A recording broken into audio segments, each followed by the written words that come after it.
लपलेल्या रिपूला शोधून काढीन असं वचन दिलं होतं मी तू जायला, पण आता मी हरले. नाही ग, तू हरलेली नाहीस आणि हारणारही नाहीस.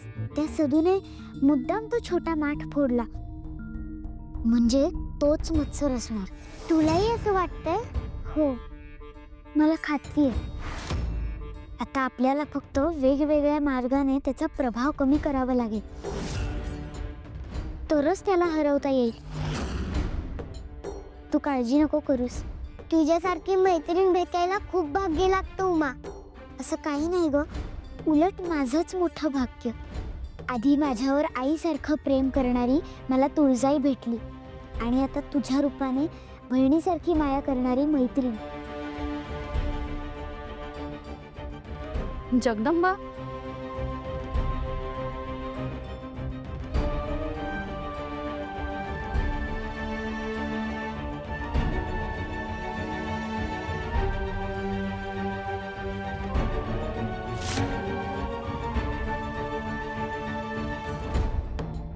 लहान मुलं किती निरागस असत्या, किती छान असतं हे. तिकडं भाऊजी आणि बहिणी मनात मत्सर ठेवून घर मोडायला बघतायत. पवित्र पाणी तर संपलं, आता ह्या रिपूला कसं शोधून काढता येईल?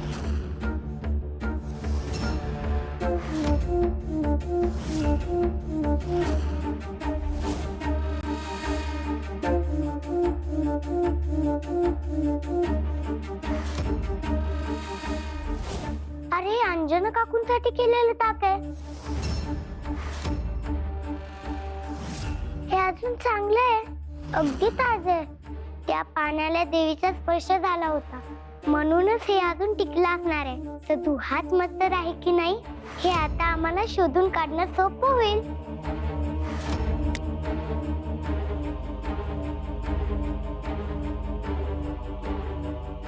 सदूला ताक तर पाजायचे, पण कारण काय सांगू? ह्याला नुसतं दिलं तर हा पिणार नाही. काहीतरी वेगळी युक्ती करावी लागेल. काय करावं बरं? हा मत्सर आहे. गावात सगळ्यांच्या मनात ह्यानं मत्सर निर्माण केलाय, म्हणजे याच्या मनातही मत्सर भरलेला असणारच. त्याचाच वापर करून मी याला ते ताक पाजू शकते. असंच करते.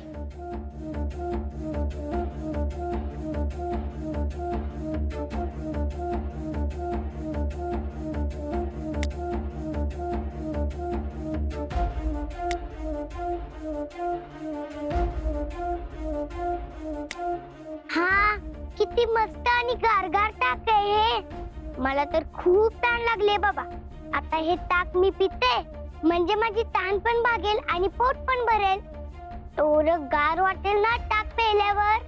आमच्या घरचं दही आणि त्याचं ताक, वा वा वा, मस्तच. मला तर वाटतंय कोणालाच देऊ नये, सगळं मी एकटीनच पिऊन टाकव.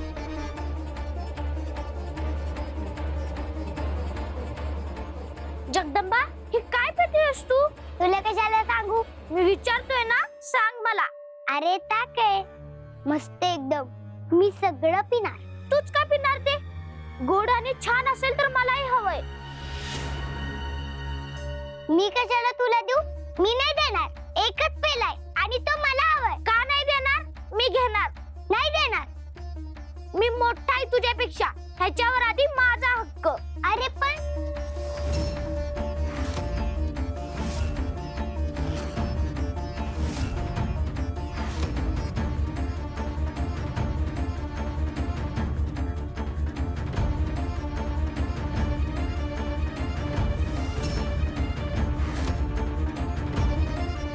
याला चिडवलं आणि याच्या मनात खरंच मत्सर निर्माण झाला. आता स्वतःहून सगळं ताक पिऊन टाकेल आणि मग याचं खरं रूप उघड होईल. या रिपूची प्रत्येक गोष्ट, प्रत्येक हालचाल, त्याच्या प्रत्येक घडामोडींवर आमचं लक्ष असणार आहे, कारण मनोरमा तिथंच असणार आहे. सम्राज्ञी, ही कपटी वृत्तीची कारस्थानी आणि निर्बुद्ध स्त्री आपल्यासाठी भिंगार गावात जाऊन वार्ता घेऊन येणार यावर खरंच विश्वास आहे आपला. गेल्या वेळी ही अशीच वल्गना करून इथून गेली होती आणि काय झालं, सुजलेलं पराभूत तोंड घेऊन परत आली, होय ना? सम्राज्ञी, तो रिपू अत्यंत शक्तिशाली आहे आणि ही स्त्री सर्वसामान्य क्षुल्लक आहे, कुचकामी आहे. क्षमा करा असुर नरेश. नाही, मान्य आहे की मी एक सर्वसामान्य स्त्री आहे, पण यावेळी मी याच रूपात त्या भिंगार गावात जाऊन तुमच्या कामी येईल अशी वार्ता आणली आहे. गंगाई, काय झालं जाऊबाई? तुझ्या लाडक्या लेकीला विचार. तिनं माझ्या पोराला काहीतरी वाईट साईड पाजून त्याला आजारी पाडण्याचा प्रयत्न केलाय. हे बघ, ही पोरगी पण तिथं होती, विचार तिला. जे काय घडलं ते सांग बरं. काय माहितीये तुला? न घाबरता सांग बघू. जगदंबानेच सदूला ताकातून काहीतरी प्यायला दिलं होतं. त्याच्यामुळे त्याची तब्येत बिघडली आहे. आता आम्हाला घाबरूनच राहावं लागल. आमच्या जीवाला पण इथं धोका आहे ना.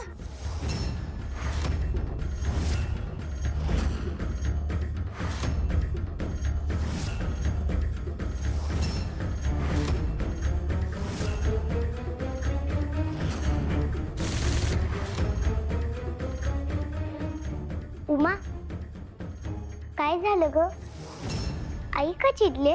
जगदंबा, अगं तू सदूला ताक पाजलंस म्हणजे मला सांगावं लागलं ग. गंगाई काकूने मला शपथ घातली होती. मला क्षमा कर ग. ठीक आहे ग, तुझी चूक नाहीये, पण आई चिडली असेल माझ्यावर. मला त्याची समजूत काढायला हवी.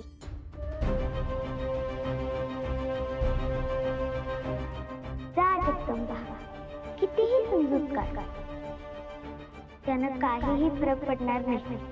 आता हळूहळू सगळ्यांचं तुझ्याबद्दलचं मत मी कसं बदलून टाकते ते बघ.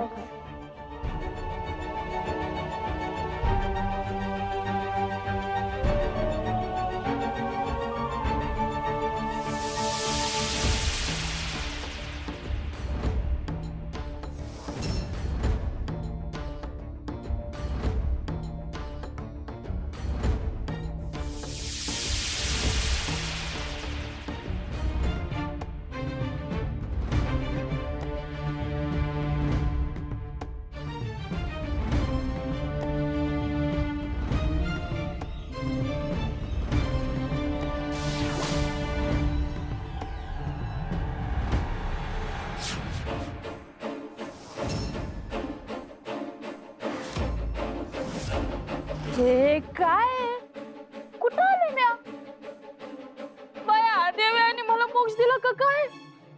म्या मरून इंद्राच्या दरबारात आले. पर हे काय, कोणाचं माल या? चल लवकर, असुर नरेशांनी आपल्याला बोलवलंय. होय, चल लवकर, नाहीतर असुर नरेश महिषासूर आपली मानच उडवतील. असुर नरेश महिषासूर? मी त्यांच्या मालात आले का काय? हे तर त्यांचीच सैनिक दिसतंय. आता यांना मी दिसले तर संपलंच समजा.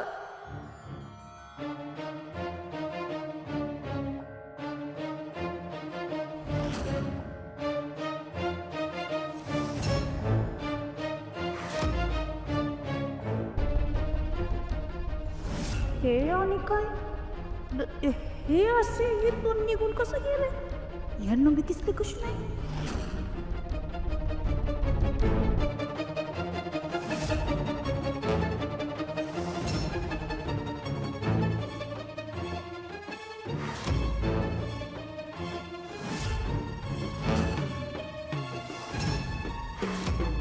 बाई, मी तर या दर्पणात बी दिसेना. हा चिमितकार आहे का? मी खरंच मेले.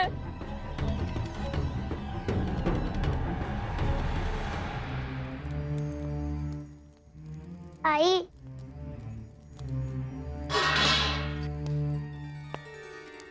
आई ऐकून घे ना.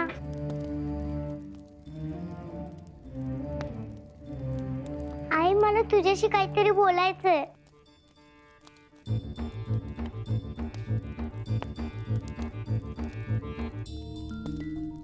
आई मी काय म्हणते ऐकून तरी घे ना. आई तू रागवलीस मला माहितीये, पण मलाही काहीतरी सांगायचंय.